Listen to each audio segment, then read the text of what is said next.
During this lockdown, I rediscovered an old interest of mine that I started acquiring when I was in college.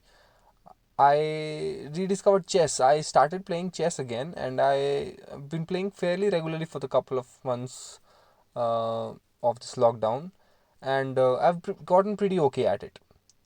But out of all the things that have changed in my chess journey, um, one thing has remained constant.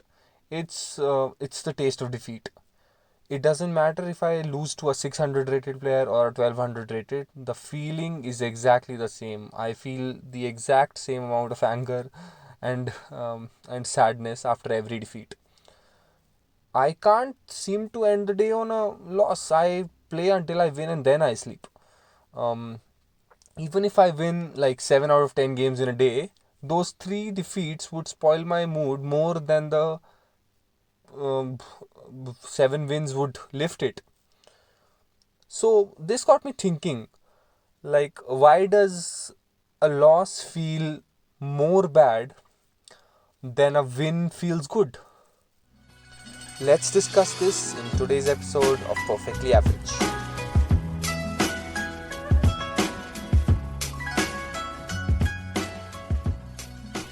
There's a concept called negativity bias.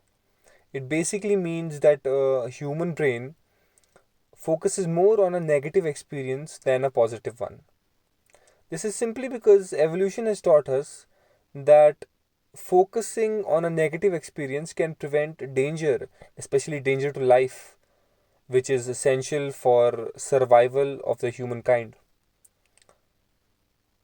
And any death threat would trump any happy moment of your life. So, biologically speaking, negativity trumps positivity. This is as simple as that. Following up on the biological argument, I had read about a beautiful counterintuitive idea back in college. It completely blows my mind as to how relevant it is. It's called the silver medal effect. So what this basically means is that like they conducted an experiment on Olympic medalists. Like after they were awarded their medals, the gold, silver, and the bronze, they asked every individual how happy they were. Like they asked them to rate their happiness on a scale of 1 to 10. And the surprising thing was that on an average, a bronze medal winner was happier than an average silver medal, silver medal winner. It completely, it's so counterintuitive. Uh, but if you look at it, you have to understand that, like in any sport, if you're in the finals, or for that matter, it does not even matter if it is a sport or not.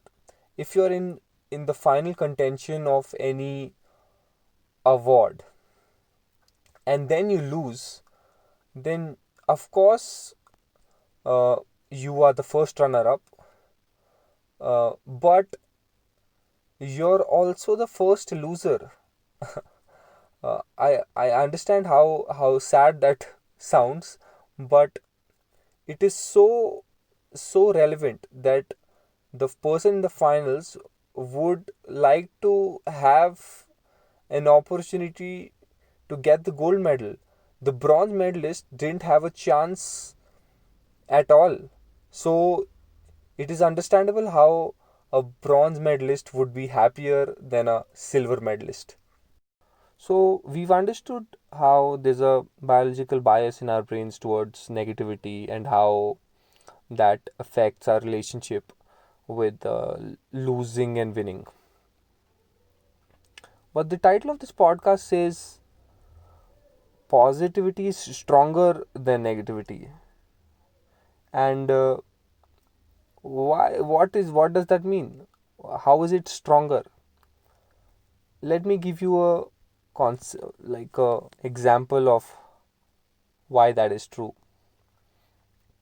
Revenge, in my opinion, is a stronger driving force than the actual will to win.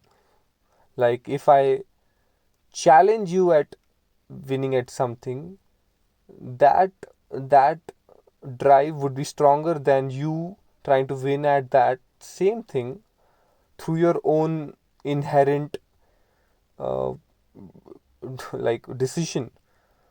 Revenge is powerful, more powerful, I would say, than the will to win.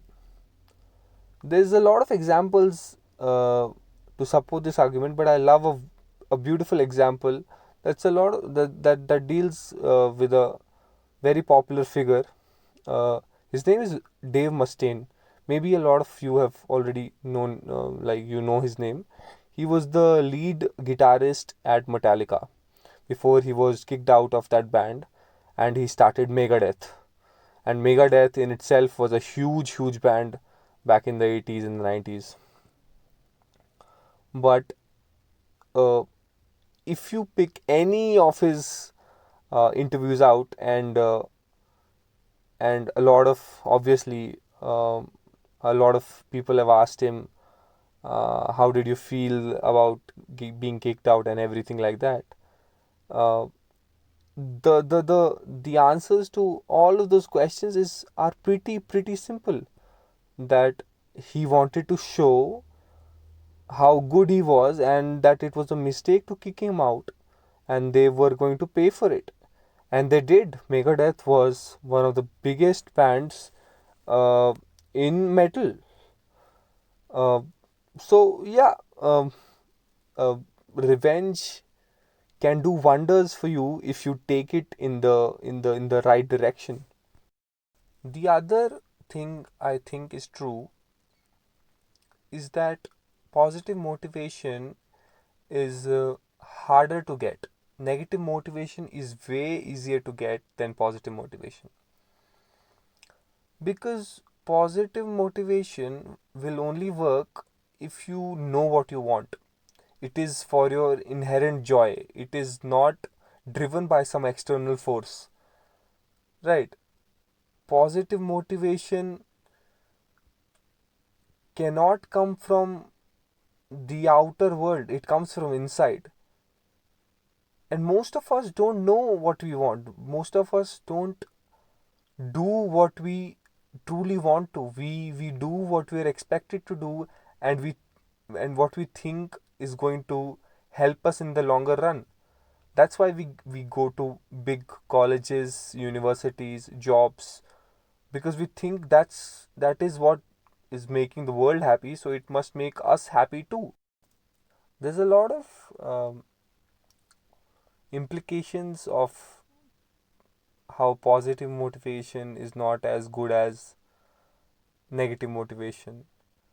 Like holding a grudge is way easier than having gratitude. People hold grudges for years, but gratefulness is very short lived.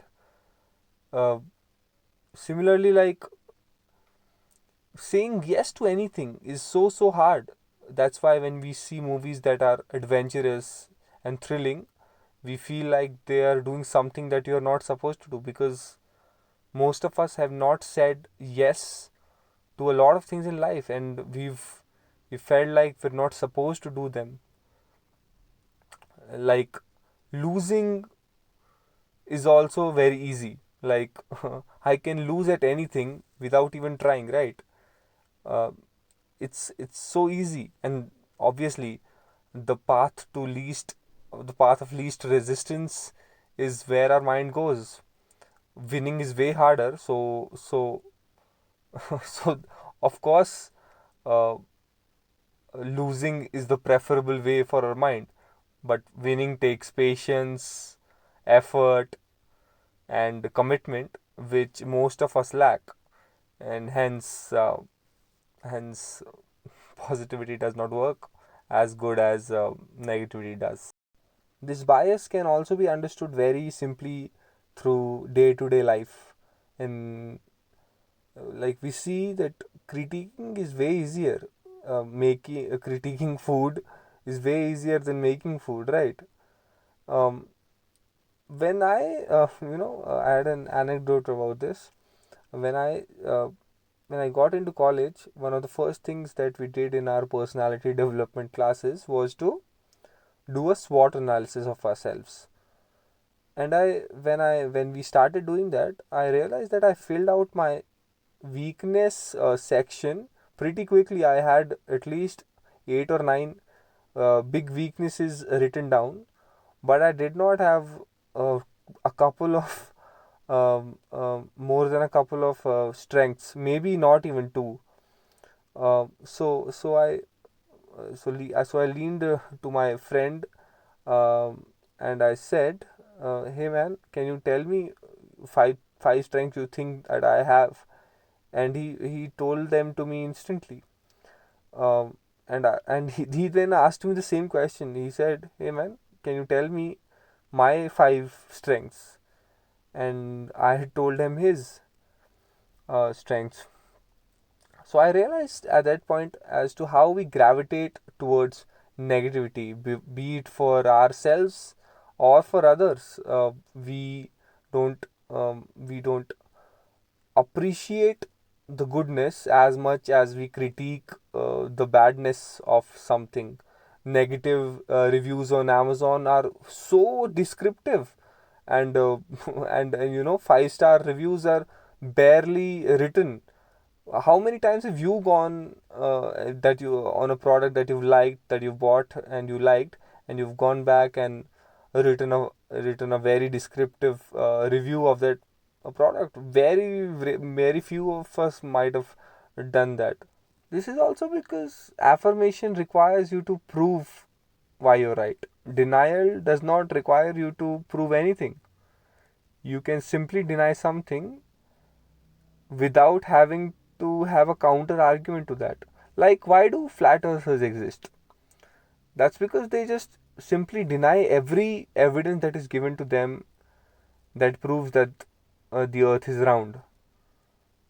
It is funny how all these scientific people uh, try to convince them that the earth is round, and the flat earthers that have no scientific backgrounds, that don't know any science, actual science, they can simply just deny whatever is given to them, and they're happy with it because denial does not require you to prove anything. Affirmation does. Now, I don't mean that all of us are ungrateful critiques, but what I mean is that we have to understand that negativity plays a huge part in our lives. It drives a lot of decisions that we make, a lot of energy that we consume is driven through this bias that we have ingrained in our brains. Um so, what I mean is that we have to understand, realize, and channelize this bias to our advantage. And as they say, realization is the first step towards change. Thank you for listening. See you in the next one.